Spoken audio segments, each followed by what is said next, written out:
Hello and welcome to Something Positive for Positive People. I'm your host, Courtney Brain. Something Positive for Positive People is a self-help resource for people who are navigating herpes stigma. It's 2023.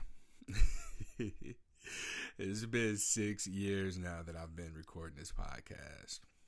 And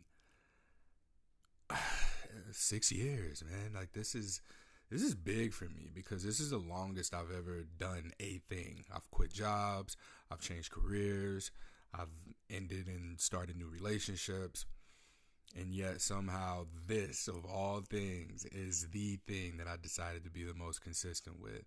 And I want to just thank everybody who has supported me along the way. I know I'm always thanking people, but this is a hard thing. And yeah, I make it look easy, but it's not. It's really difficult to manage. It's a lot of things that I individually don't like that I have to do in order to continue doing the thing that I do like. There's accounting, there's tracking different things, the money that comes in and out, being mindful of how the money is being spent, the vetting of people, the vetting of therapists, podcast guests, running the podcast, the website. I've said this enough. If you've been following me for a while, then you already know what all goes into this, and I'm not about to just keep wasting airtime saying it over and over again. Some realizations that I've had, especially over the last several weeks, one of them is that I've put myself under this unnecessary pressure to perform. And what I mean by that is offering mentorship, coaching, and putting a price tag to it. It doesn't align with me. It just doesn't. I mean, I'll answer everybody. I will support you through whatever you need. And I'll request that you consider making a donation, but I'm not going to make you do that. And I'll be honest, I think that it's been a lot of things coming at me from different angles. On one hand, my board member is saying I do need to pay myself, otherwise I'm going to burn out, in combination with a lot of the social media content that I consume, which is like motivational. It's about being disciplined and making a lot of money, and how in order to be a high value man, what you need to do is be on your purpose and get your money up. And that just don't align with me. I have the ability to make money. And I think that if this were working out for me, if I were to be able to put myself in the position to be the kind of person who will say, no, I'm not going to give you what you want from me until you pay me. If I were that kind of person, then maybe I'd be successful, maybe I wouldn't. But I'm not going to be successful because I'm not that kind of person. Which brings me to the point of like what it means to be high value. I think in this space, considering if you're someone who is listening to me because you have herpes and you've just been following along as a way of figuring out how to deal with this, if this podcast has been helpful to you, and you are assessing where your value is, I think that it's important, especially men. I know majority women listen to the podcast, but lately I've been coming across men who listen to the podcast, which I'm super thankful for. And I want to caution you as you consume content that is typically perhaps not really applicable to you. When you hear phrases like high value man and what you need to do in order to do that, like, don't let yourself be so easily influenced into thinking that you need to acquire more. Value is not a quantitative thing. I was talking to one of my buddies about this, and we went into a long discussion about that, because where the majority of people, if you were to ask 10 of whoever you'd be attracted to, let's just use heterosexual relationships as an example. As a man, women will expect you to make more money than them. They'll expect you to make a lot of money, and that would be a more attractive thing to them. So in that sense, you are high value if you make a lot of money to a person who values money. I hope that makes sense. But the goal shouldn't be to become someone who acquires more value in a sense of what you think the person or people that you want to surround yourself with find valuable. It's really about identifying where your value is. If you are somebody who makes a lot of money, then you inherently, and then you already have that value. Getting more of that isn't going to make you more valuable. I really think that this falls in line with the conversation that I've had on social media about what makes an alpha man or what makes a masculine man. And ultimately, in asking the people that I asked, looking at the definition, going through and looking at a lot of the content that I've consumed, what continues to be consistent is an awareness and an awareness of where your strong suits are, and having like a sense of self-certainty. When you are certain in yourself, that is alpha. For myself, you can't have a conversation with me without me breaking in some type of deep type of breakdown of some sort of anime.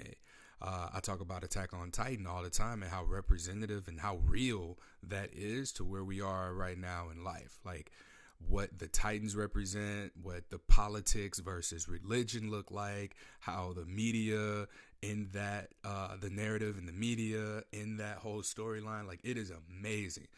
Death Note, I rewatched that recently, about halfway through, and Dragon Ball Z, Super, GT, all that, all of these shows I'm watching. I can't wait till Black Clover come back, Hunter x Hunter. I watched Seven Deadly Sins. I know that the next generation of that is coming back. I can't wait. I'm watching Bleach, 1,000 Year Blood War, and I'm getting sidetracked. But see, like even that, I am so self-certain in my knowledge about the anime that I watch. I am so certain in myself about podcasting, about practicing yoga, about sexual health from a lens of mental health. I am very certain in those areas. While I may not be able to go into a 5-star restaurant, look at the menu, and feel confident in whatever I order, looking the way that I expected to look, or maybe even being able to like confidently pay that bill without wondering like, damn, this probably about 2-3 months of rent right here, right? That's not where my value is. That doesn't mean I don't have value because I'm not able to walk in there and be like, yeah, give me this expensive thing for everybody and rounds on me. That doesn't mean I'm not valuable. It just means that my value is not there. And I hope that as you listen to this podcast and you're making the connections about value and your identity for yourself, that you're able to disconnect from your value exclusively being in relation to your sexuality. It's very important that we not do that. We can't allow for ourselves to lock so far into our herpes diagnosis and allowing that to be what we're here for, and then let that be the only reason that we stay. Because just as the show has evolved, I've evolved. And just how I've evolved, I hope that you have experienced some sense of evolution for yourself as well, to where you can see your herpes diagnosis separate from your sexuality. So you can see your sexuality separate from what brings you pleasure, where you can see what brings you pleasure as separate from your identity. And when I talk about that, identity isn't necessarily what you do, what you have.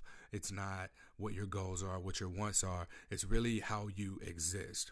It's those intangible aspects of yourself. You can't touch my character. You can't touch my integrity. You can't touch my discipline. You can't touch my consistency. You can't touch my transparency.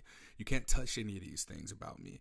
And when you allow for your values, your identity really to be in alignment between your beliefs and your behaviors, I think that that's where we start to recognize what our own value is. And when we know what our value is, it's not a sense of being high value or low value. You're either aware of what your value is or you're not aware of what your value is. And what's interesting about human beings is that we are so good at being able to recognize and look at somebody else and deem them worthy of a person of value or significance or importance. Whereas we don't see where we ourselves have that value or importance. And I think that's why a lot of people are here. A lot of people are here because we've lost our sense of importance and our sense of value because it was so interconnected with our sexuality. And now we look up and we see how our mental health is impacted by our STI status. And it's important to us that we figure out a way to navigate this. And navigating this just really looks like learning how to navigate it. So the navigation course is never going to be down the trajectory of what Courtney did. It's going to be little pieces and bits of what different people who've shared on this podcast have done that's worked for them, or even if it hasn't worked for them. Like, you'll be able to learn from what their experiences were navigating their herpes diagnosis, how they've chosen to disclose their status, if they've chosen to disclose their status, how they've managed rejection, how they manage symptoms, how they go about getting what it is that they want, communicating with partners. All of these things can be found on this podcast as a way of giving you a little bit of a framework to potentially work into your own identity, your own style of dating and relating. Because when you get to a point where you are beginning to question where you belong and what your value is, and I'll give you an example. Over New Year's, this was something that happened to me. I found myself, we went to a rave, and I had a really good time. We just danced all night. I went with a group of friends. And then when we left, we went to an after party. It was a little bit later it was late. It was just really late. And when we got there, I quickly kind of realized like something that I was doing that I didn't like. I was hovering around the people that I came with. And that's not typically like me, but I also just felt like I didn't have anything to contribute to the environment. And I won't, go into detail about the environment, but it just was one that I did not fit in that environment because I'm black. Just let me put that out there right now. But, I recognized that I just felt like I didn't have anything to contribute. It felt like I didn't have anything valuable to contribute there. People there didn't want to talk about anime. Well, nobody there trying to talk about yoga. Well, nobody trying to talk about herpes. And I felt myself unable to, I'm not going to say unable to connect. I was unwilling to attempt to connect because it just didn't, the environment didn't fit for me. So I ended up leaving, and while I was walking home to the bus stop. I was walking to the bus stop to get home, and that's when I had that thought. I was like, wow, I had nothing to contribute to that environment in any way, shape, or form. In fact, like I felt like I was taking from the group of people that I came with because I didn't have anything to contribute. And so it led me to question, what is my value? Why didn't I have anything to contribute to that particular environment? Because another thing with value is you can find yourself being of value in a space where there's no value for what it is that you have to offer. So if I were to walk into a room full of executives, talking about pop culture, and they're there talking about business, that may not be able to connect. Now, there can be common ground when you're really good at conversations, and when you have good people skills, you tend to be able to connect dots where dots typically are not connected. This wasn't a case for me. So as I questioned, what my value was, I ended up journaling. And that's where I got into this whole thing about questioning what value actually is. And how I hear it, especially with a lot of the men's positive content that I'm consuming lately, is to be a high value man, you have to blank. And it's in relation to women. Now, if you've listened to a few episodes, it's been a lot of episodes back, actually. I remember I was at a Black Men's Wellness Symposium. And at this Black Men's Wellness Symposium, we brought up masculinity on the panel. And when masculinity came up, it immediately went to looking at it in relation to femininity. And that quickly turned into men and women. Men do this, women do that.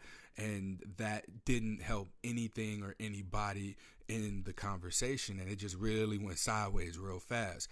But that conversation from the panel made me realize that we don't know how to look at what it means to be masculine or what it means to be a man without its relation to the opposite. We use knots to get to a point. And when I say knots, I mean N-O-T.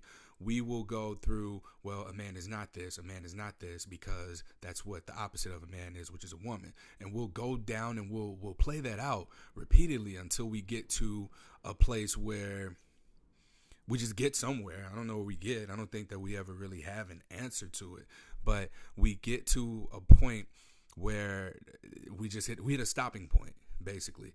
And what I encourage is that we not look at masculinity or what it means to be a man from a lens of its opposite from femininity in women or its counterpart, however you want to address it, but to look at it from a lens of vulnerability. What is a man among men? What's a woman among women? What's femininity among femininity? What's masculinity among masculinity? How do we relate it to itself? And looking at my own experience, I look at any of my masculine traits versus any of my feminine traits, and I try and look at them themselves. And from a masculine perspective, looking at that from a lens of vulnerability, what I find myself realizing is that the components of what it means to be a man and what it means to be masculine typically revolve around those intangible aspects of myself that I spoke about: my discipline, my consistency, my transparency, my what was the other one that I said? The values that align for me within my truth of my behaviors and my beliefs. If you want to get to the core of whatever your truth is, look at what your beliefs are and figure out if they're in alignment with what your behaviors are. And if they're not, then you can begin to challenge your beliefs with what your behavior is. Because at the end of the day, you can believe whatever you want, but if you're acting in a way that defies those beliefs, that's hypocrisy. And that cognitive dissonance, the disconnect, like here's where you think, here's where you think you are. But on one hand, you have your behaviors and your beliefs. And if they're going two different directions, you got to look at that middle point. So, getting hopefully back on topic, rewinding it back to first looking at what your masculinity, manliness is from a lens of vulnerability really means sitting with that. What does it mean for yourself to be a man when you're around other men? Are you still a man? Same thing with like dogs. Are you a pit bull around other pit bulls still? When you get around other people who you think that you identify as, are you still that same person? Are you able to be that same person? Where's the consistency? Where's the inconsistency? Right? So dialing that back to the value thing, I did not feel like my value belonged in the place that I was. So as I was leaving and I was asking myself these questions about value and the quality and the quantity of value, I was beginning to sort of compare myself to the content that I'm consuming. And there's a lot of YouTube creators right now that are really blowing up, speaking about men, speaking about value. And as I listen to that, I recognize again, just like I said in the beginning of the podcast, I don't want to take people's money for helping them through like a really tragic and difficult time. And like I allowed myself to convince myself that that was what I needed to do. Like if I want to keep running this podcast and it's nonprofit, that's what I need to do. But to be honest, like I guess I haven't had to, because one of the things that I journaled about, not my journal's sitting over there, but I remember asking a friend of mine, I was like, hey, I'm stuck and I need help. And he asked me, he was like, what's your 5-year plan?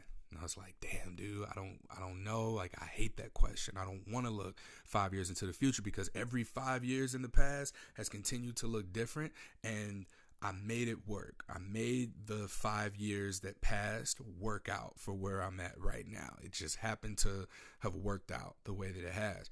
And I think that one of the fears that I have is planning and then being disappointed that it doesn't turn out the way that I want it to turn out.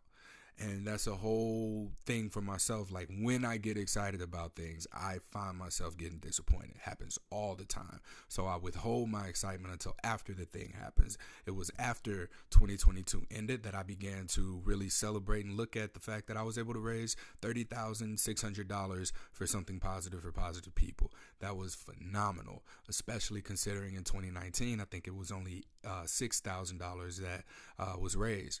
And with that, like people have been getting therapy. I have like a structure now for what that looks like. It's donation-based therapy, donation-based coaching. And that, I think that's just going to be consistently what the business model is. And that's just that. And I'm happy about that. I'm happy to have seen how it unfolded, but it's so hard for me to plan for the future. I'm real good. I was talking to my friend Carl today. and we were playing a game. We were playing Call of Duty. That's really how we keep in touch. And he said, Courtney, one of the most adaptable niggas I've ever met in my life. And we were like laughing about it, but it's true.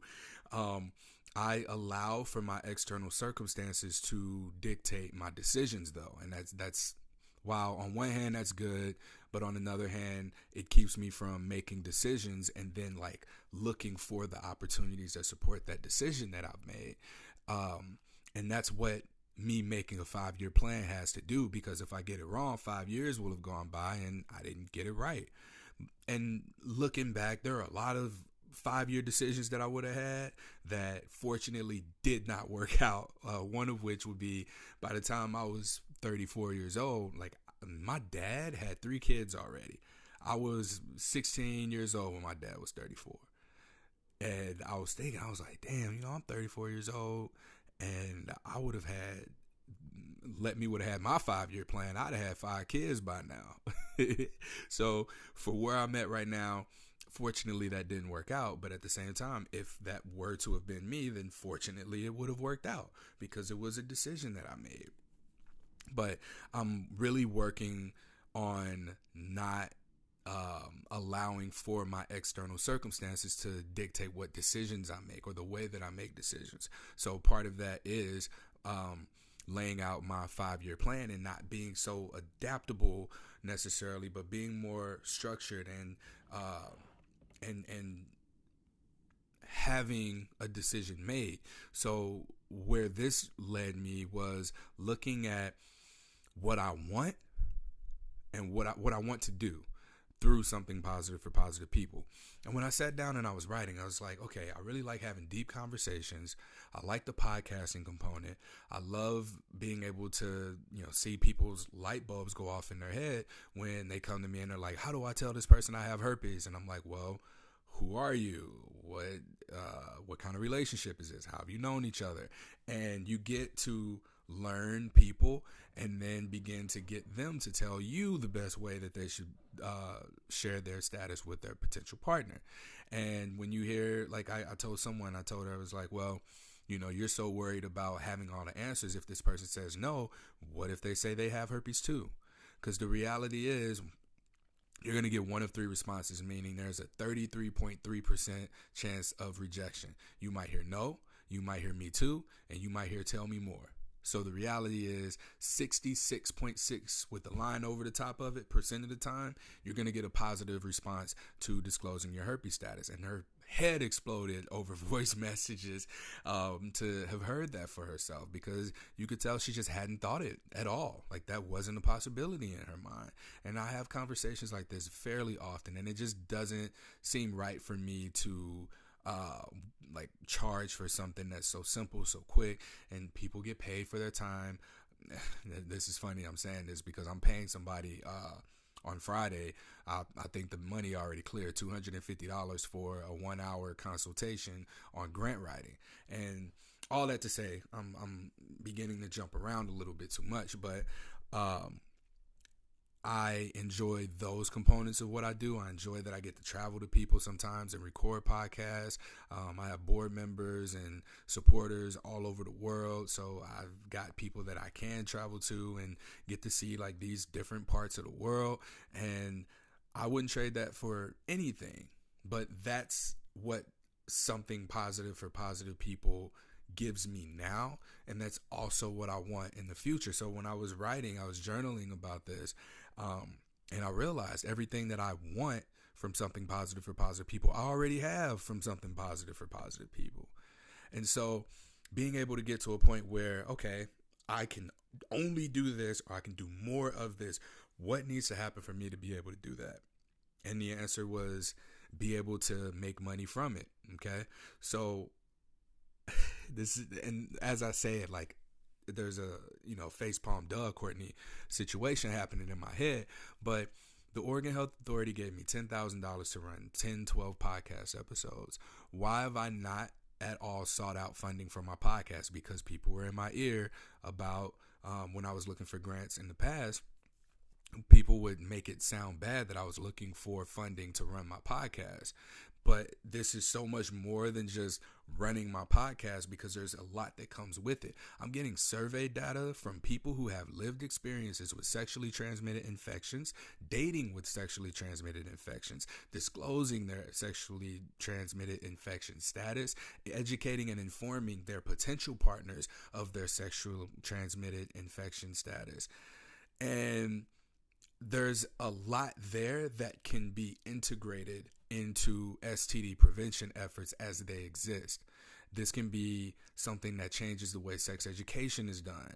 It can be something that changes the way that youth sex education is conducted, the way that doctors are informing people of sexually transmitted infections and stats and different means of allowing for yourself to practice safer sex with your sexual partners.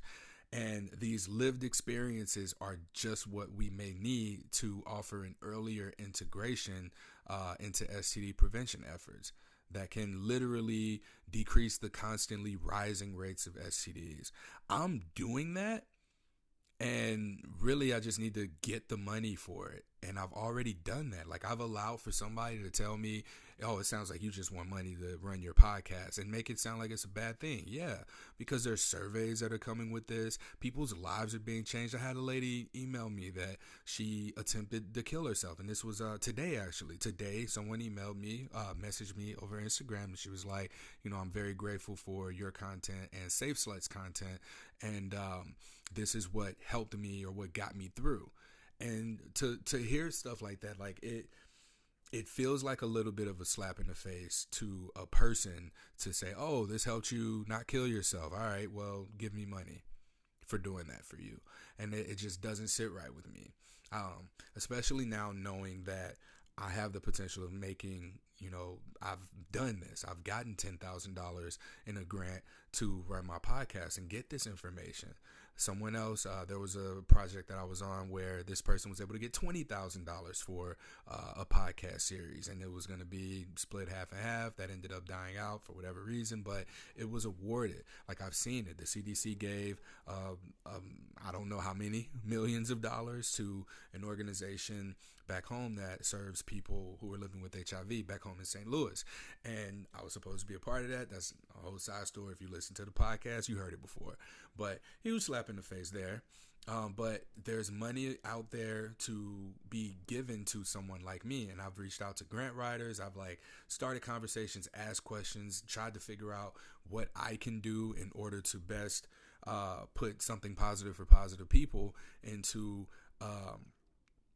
a good situation to where funding can come in and I can just do more of these things. I've been trying to do different things, and that's probably been what the big problem is. The problem is that I tried to do so many things. I've been really reaching to therapy, reaching to the fact that this is a suicide prevention awareness resource, working with other STIs, HIV, AIDS, HPV, chlamydia, gonorrhea, syphilis, hepatitis, and I've tried to make this so much more than what it really is at its core. And at its core, what it is a resource for people to come here and learn about STIs and how they can take better care of themselves and their partners when it comes to sexual health.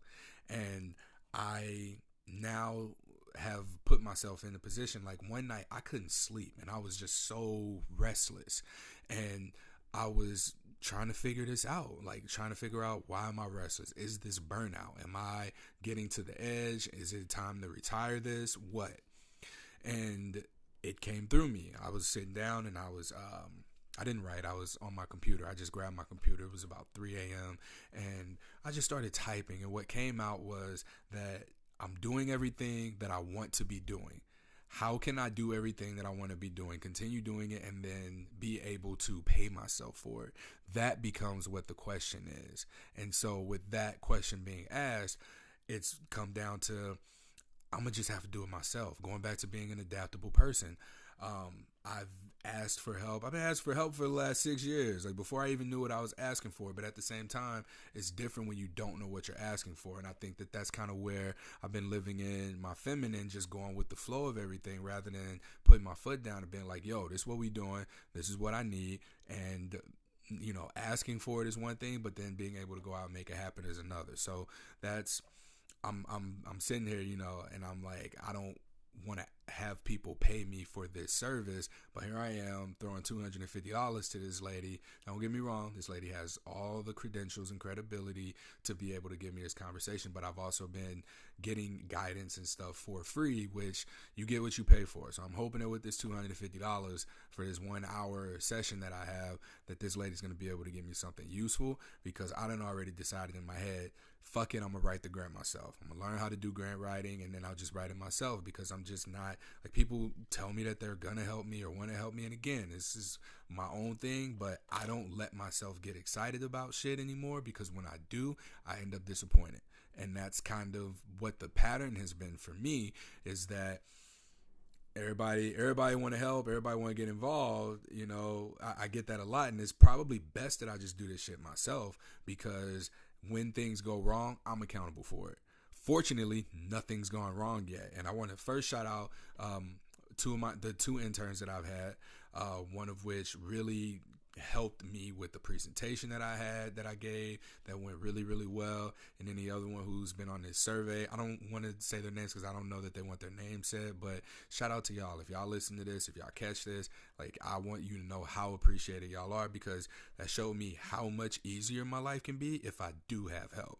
However, don't nobody want to come help when it's at this stage, so fortunately y'all were able to get y'all internship hours. I was more than happy to sign off on those because of how much y'all helped me. But aside from that, people don't really have stake in this. And like, I even when I have my board meetings, I tell my board members, like, hey, here's where we are. This is what's going on. This is what we're doing. This is what I want to happen. And, everybody's very agreeable. Like, no one is disagreeing with me and saying, Courtney, actually, you should probably do it this way. That's not going to come until money start coming in. And then that's when people going to have problems with stuff, and I'm going to be mad, and I'm going to be fighting with people and be like, no, like, I built this to the point where it's at now. Ain't nobody have anything to say about it until now there's public attention and it's getting funding and things like that. And the reality is, if I just learn how to do this shit myself, I'll be fine, because I'll get to continue to do things exactly as is. I don't need nothing. I looked at money wise, and if I just net $5,000 a month, I'm living like a king. Like, I kid you not. Like, I'm good if I net $5,000 a month. I already did the math. That means I would need to bring in $80,000 a year, and at the end of taxes, probably not insurance, but taxes for sure, I'll be good. And I think that that's really what I'm gonna ask for with this grant to start out. Depending on how much work goes into it, but I can run everything as is. If I've been doing it this long for free, like, imagine what I can do with $120,000 over the course of a year. Now, granted, 65% of that would be what I can pay myself. I already did the math again, so that puts me at leaving the organization with roughly $40,000 to do what it needs to do. I'm gonna be honest, people ain't beating down the doors of something positive for positive people for therapy. Right now, there are 2 people who are enrolled consistently in donation-based therapy, and that's it, or I can't even call it, I don't know that I should call it therapy, but wellness coaching, let's say that. And they're working with licensed mental health professionals who have experience working with people who have herpes, and that's what the donations are going towards, being able to support these people, as well as, again, like, I get to go and do things and interview people in person from time to time. But outside of that, like, this is what recording the podcast looks like. I put a lot of time into this, editing, going through and promoting it, and then I have to do random blogging, and I have to do it in such a way to where it's not spam. I'm creating communities. I mentioned that there's a kink group that's on FetLife. If you want in on that, just shoot me an email, or you can comment, message me, however you want to get in touch, if that's something that you're interested in. But there's a lot of community relations management here that I'm doing, and then while still trying to get in touch with the CDC to be like, yo, let's work together. I have access to this community. I have access to these resources. Like, why are we not collaborating? And I can be honest, like, I think that there is no buzz created, because the people who support me, the people who get the most out of me, out of something positive for positive people, some people have, but I can probably count on one hand how many people going on and supported by sharing the content or just raving about it and being like, yeah, this resource is amazing. But ain't nobody gonna go out and be like, this dude Courtney saved my life through his podcast about herpes, because then they're outing themselves for having herpes, and that's a whole nother thing. But all of this to say, looking at the value component. Wow, I got way off.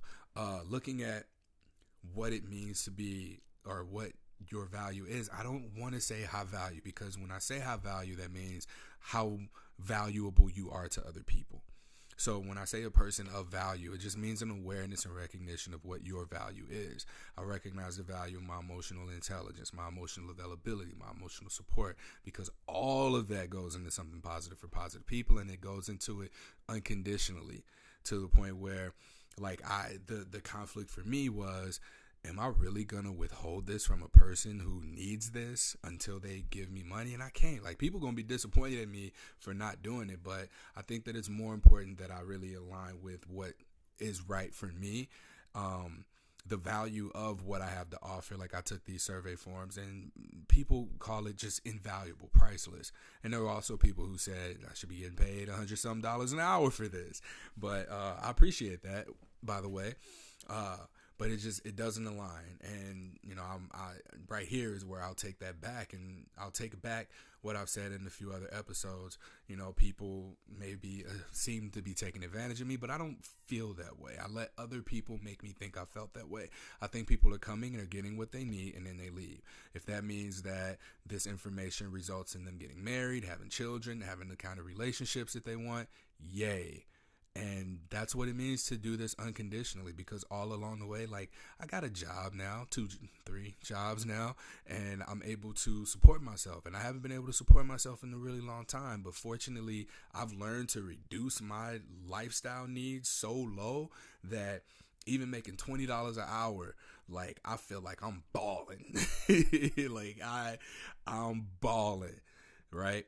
So with all of that said, I might be putting a lot less time in here because I like making money and I like traveling now, which was something that I've only started doing in 2021 when I started getting that unemployment. And when I got that unemployment, a lot of it went into the nonprofit because I was paying for people to get therapy, and I wanted for that to be I wanted to invest in something positive, to be able to say, hey, we're getting people therapy. This is what we're doing with their money. This is our mission.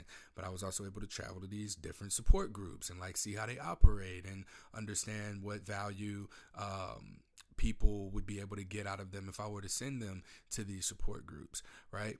So now that I've been out, like, I got to go to Germany for the first time last year, and that was a personal trip. I got to go with friends, and I can't get enough. Like, I want to see more of the world, and I gotta work. Like, I gotta work more and make this money. So here I am doing a thing that makes me happy. It's a thing where I've identified my value. I've identified how valuable it is to the people that it's valuable to. And that, in a sense, is what makes me high value from one perspective, because the herpes support community, the herpes support resources are very scarce. And so having someone like myself who understands that and has an abundance of people's lived experiences, I think that that is something that makes me high value to other people. I don't consider myself to be a person of value because of my knowledge about herpes. I consider myself to be of value because of the emotional safety that I create for people to be able to come to me and be as vulnerable as they are and can be. And therefore, we're able to more so get to the core of what their herpes diagnosis represents a lot sooner. And because of that, that allows for us to get to the point a lot faster, and we can get through all the bullshit and get to the core of what needs to be fixed. And that's that. Like, I've developed this skill over time and time again. And that's what I've learned throughout my time in this space, that's one thing that makes me a person of value. And I've been talking to women who have spoken about like being with a high value man, somebody who makes a lot of money, but they don't have a lot of time. And I'll still say this: unavailability is probably still the most attractive trait that a person has. Like, the less available someone is, the more attracted you are to them. I'm gonna stand by that. I'm open to having my mind change, but I've recognized that where I've been most available, that attraction has dwindled, and where I've been most unavailable, attraction has increased. And this is just like my experience. It's something that I have a friend who will argue me on this, but we've got different sets of experiences. But what a few women have said is that like they've dated guys with money, and it's just like they don't have time. So you go from one extreme to the other, right? You balance out. You find balance by expanding and exploring the extremes.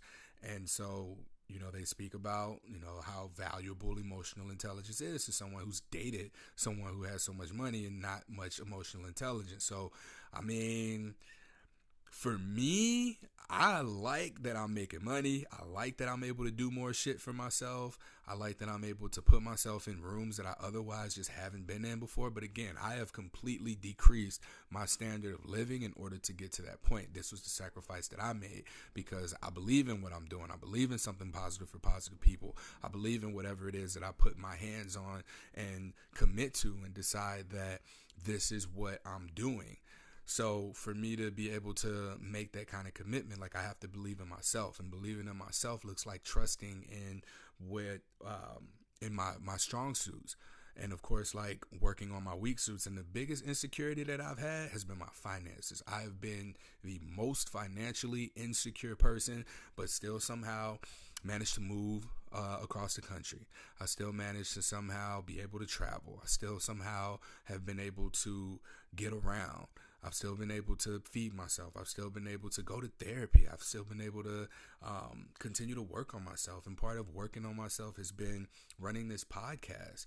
It's been running this community. It's been dealing with my relationship to rejection by hearing no by so many people who I've approached about getting funding and supporting the podcast and the nonprofit, asking people to be on it. I get rejected every time I ask y'all to leave a fucking review and a rating and some type of a testimony because people don't do it. I know how many people I stumbled into the iTunes platform because I was setting up my other podcast self, and I was like, oh, I didn't know iTunes had stats. It's like 1,000 something regular followers of something positive for positive people. Somehow I think I got like 100, like low hundreds reviews. It's like, damn, dude, like, y'all can't just make a fake email address or use one that you don't use and then just leave a review.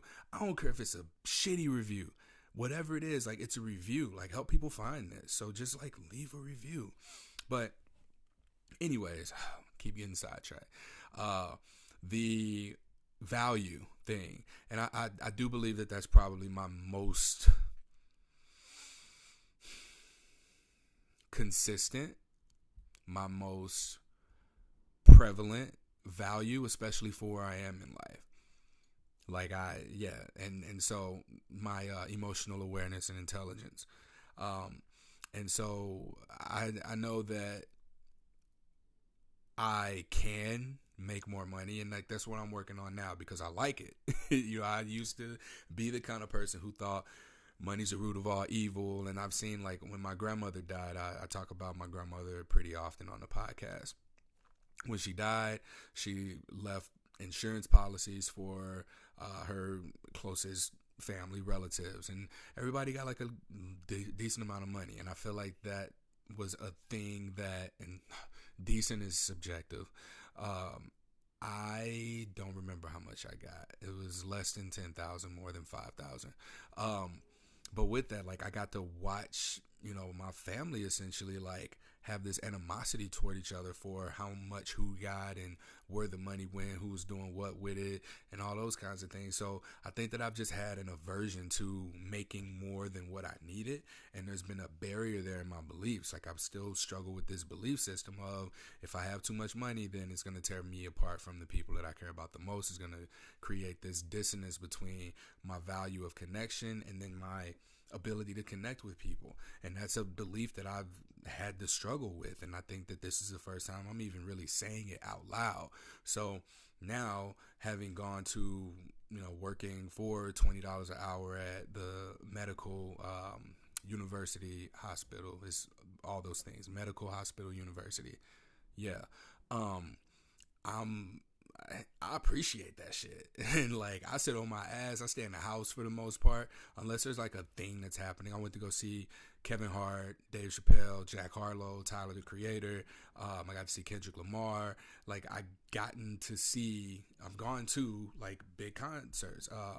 I seen Craig Robinson. I saw the comedian that does the Derek skits. Why can I not remember his name? Oh, dude, that sucks because I want to shout you out, man. And I've really enjoyed it. He's on TikTok. He does a Derek.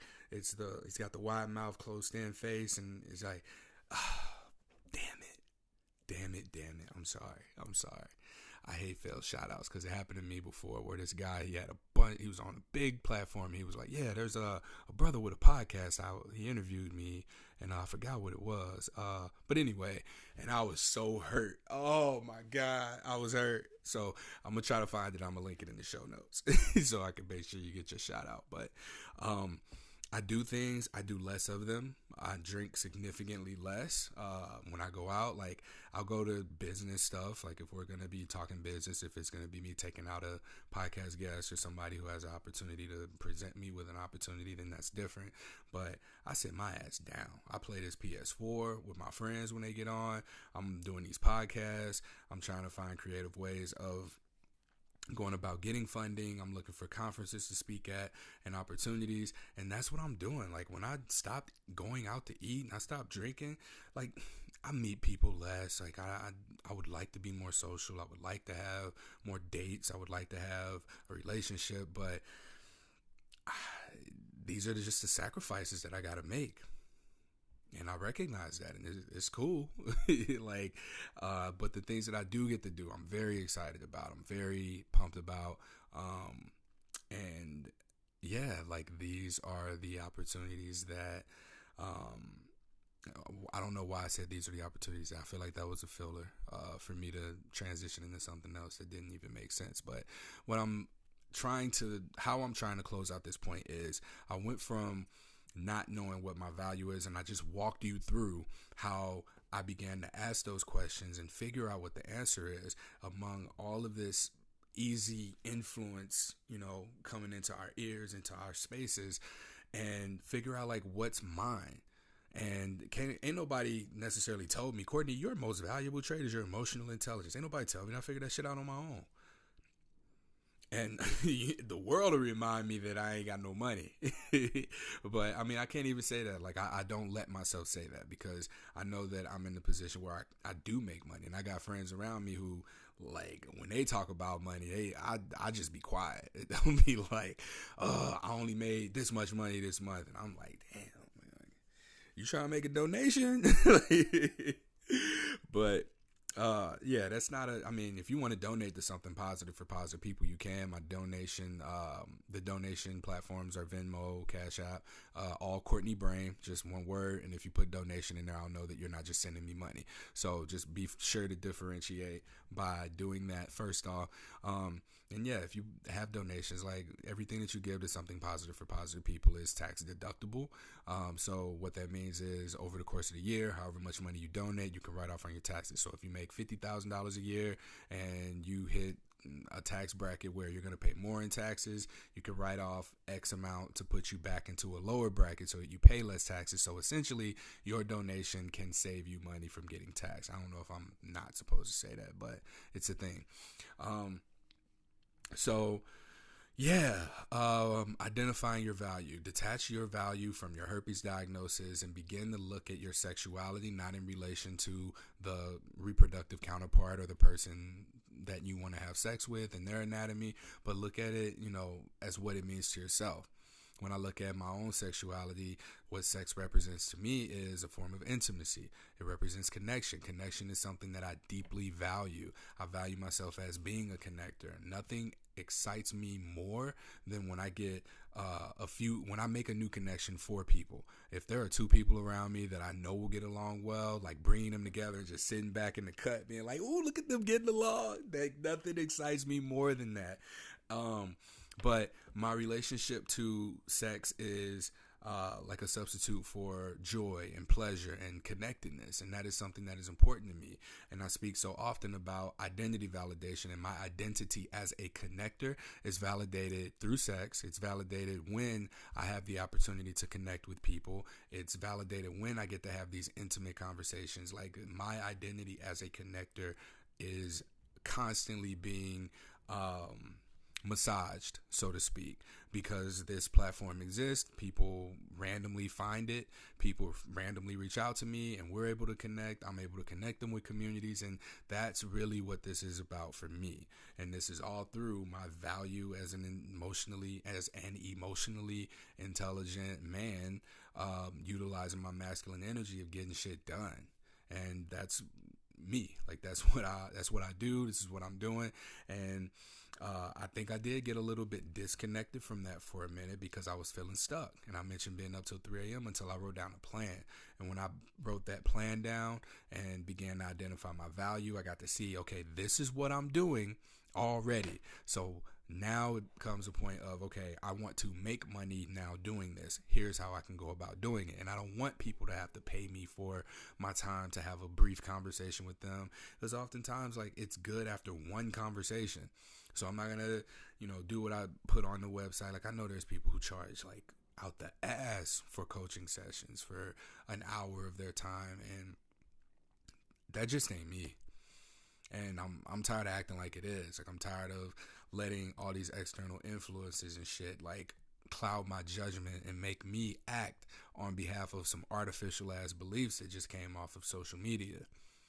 So I've been watching my social media consumption lately. Like, I try to jump on and just check on other people, check on some people that I've DM'd, people that I've stayed in contact with. But someone reached out and they were like, hey, I haven't seen you post in a while. Like, are you okay? And I realized I really don't have much to, I don't get much from social media anymore. Like, they've already started muting a lot of my posts because of the content.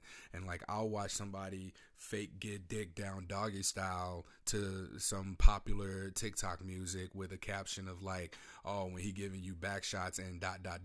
But then I can't show you what two different size condoms look like, so the fit for your condom size, like, so what your condom size is. Like, I can't put water in a condom and show you the difference in sizes. So it's annoying, it's frustrating. So there's been, like, less of a reason to post or be on social media at all really lately.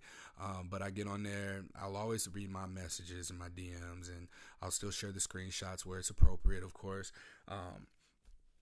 But for the most part, like, that's it, I'm going to be working on learning grant writing. Hopefully after I talk to this person on Friday, we're going to connect. I'm going to give them a run through of what my business is and figure out what I need to do in order to begin applying for these grants my damn self. Because don't nobody know something positive for positive people like me. And I will say that it feels great to know what I want to do and have that sense of direction, to be able to write a grant to get my podcast funded and be able to take in surveys as I interview guests to get the information that would be useful to STD prevention efforts, because I feel like we're at a point where we can change it now.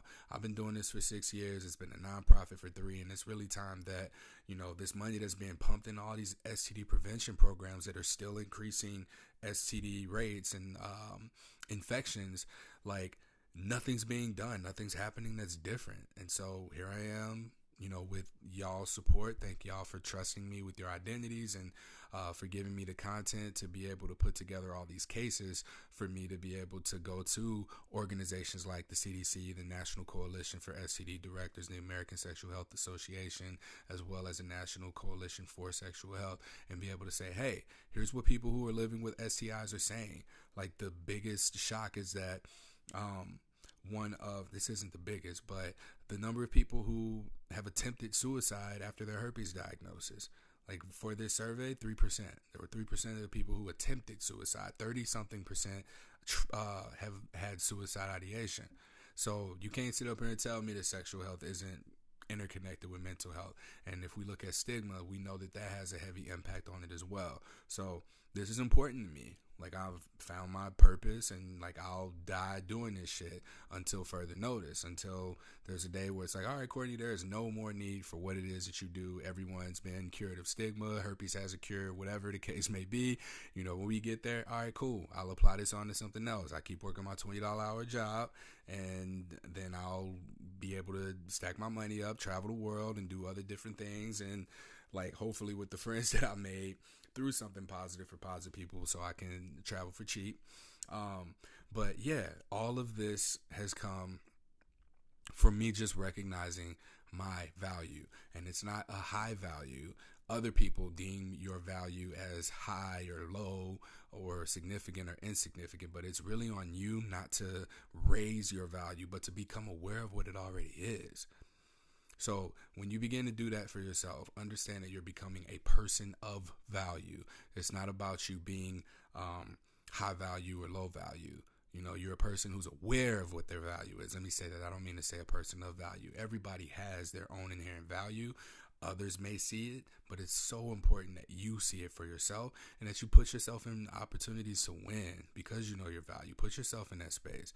My value is as valuable as it is. Like, I'll try to bring this into relationships. That shit don't work. It don't work in relationships. It works from a business perspective.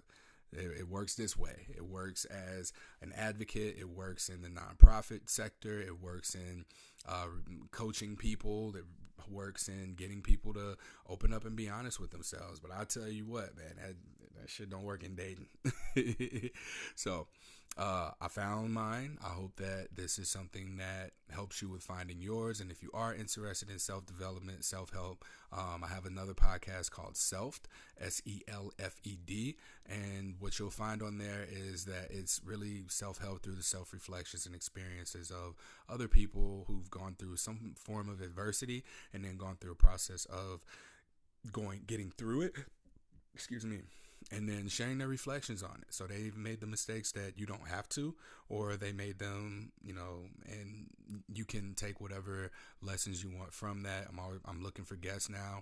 I actually did this in 2021, and I stopped just because I felt like it was getting too personal. And what ended up happening was, when I went to remake it, I recorded with a friend. I talked about what I wanted to go into, and part of that conversation was speaking about value, which I'm going to record right after this one. And with that, I went on to Spotify, and I saw that the podcast was still there, even though I deleted every trace of it off the internet. So this vulnerable thing where I share my own personal experiences for 36 podcast episodes, talking about my challenges in dating, processing therapy, and different situations that I was dealing with during 2021. And what you'll hear if you do go listen is, you'll hear where I was in that moment, and hear that right now I'm exactly where I said I would be. So it's real cool to have gone back and listened through some of those episodes and seen that I'm a man of my word. Like, I did exactly what I said I was going to do. That feels really, really good. So yeah, and you can check that out. There will be more of my own personal opinions on there, rather than being as objective as I have been over the years for something positive for positive people. So check that out. It'll be at CourtneyBrain.com, which is also a new website. Yeah, there's a lot of stuff that's been going on over here, but I want to just keep this relevant to the show's content. Please, please, please identify your value. Look for it for yourself. Identify where you are most validated in your identities. All right. Please like, rate, review, share, subscribe to, and donate to something positive for positive people.